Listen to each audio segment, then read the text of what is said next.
राज्यभरात निवडणुकी आधीच तब्बल 65 नगरसेवक बिनविरोध विजयी झालेले आहेत, ज्याचा अर्थ असा त्यांच्या विरोधातल्या उमेदवारांनी आपले अर्ज मागे घेतले।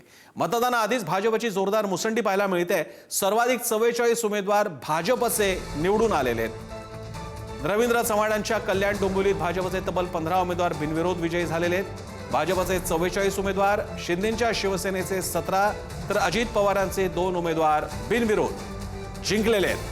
भाजपचे कल्याण डोंबिवलीत 15 तर पनवेल, भिवंडी, जळगावात प्रत्येकी 6 उमेदवार बिनविरोध आलेले दिसतात। शिंदेच्या शिवसेनेचे कल्याण डोंबिवली, जळगावात प्रत्येकी 6 तर ठाण्यात 5 उमेदवार बिनविरोध विजयी झाले। अजित पवारांच्या राष्ट्रवादीचे नगरमध्ये 2 उमेदवार बिनविरोध, मालेगावात इस्लाम पार्टीनेही खातं खोलल्याचं दिसतं।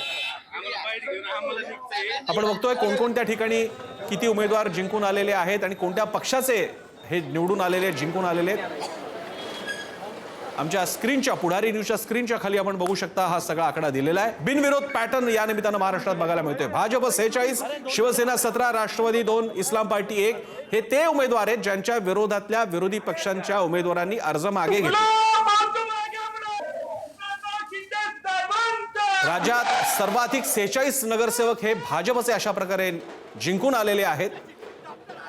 भाजप 46, शिवसेना 17, राष्ट्रवादी 2 आणि इस्लाम पार्टी 1। राष्ट्रवादी शिवसेनेचे 17, राष्ट्रवादीचे 2। महायुतीनं एकूणच जोरदार मुसंडी निवडणुकीच्या निकालाच्या आधीच मारलेली आहे।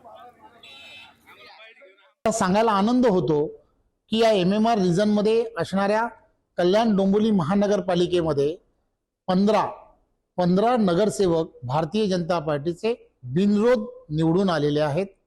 त्याचबरोबर भिवंडी महानगरपालिकेमध्ये सुद्धा 5 भारतीय जनता पार्टीचे नगरसेवक हे बिनविरोध निवडून आलेले आहेत आणि पनवेल महानगरपालिकेमध्ये सुद्धा 6 भारतीय जनता पार्टीचे नगरसेवक जिंकून आलेले आहेत, बिनविरोध निवडून आले। त्यामुळे या सर्व नगरसेवकांचं मी मनपूर्वक अभिनंदन करतो आणि भारतीय जनता पार्टीच्या सर्व कार्यकर्त्यांना एवढीच विनंती करतो की आपण अजूनही होऊ घातलेल्या या निवडणुका 15 तारखेला आहेत। 15 तारखेपर्यंत जोमाने कामाला लागा।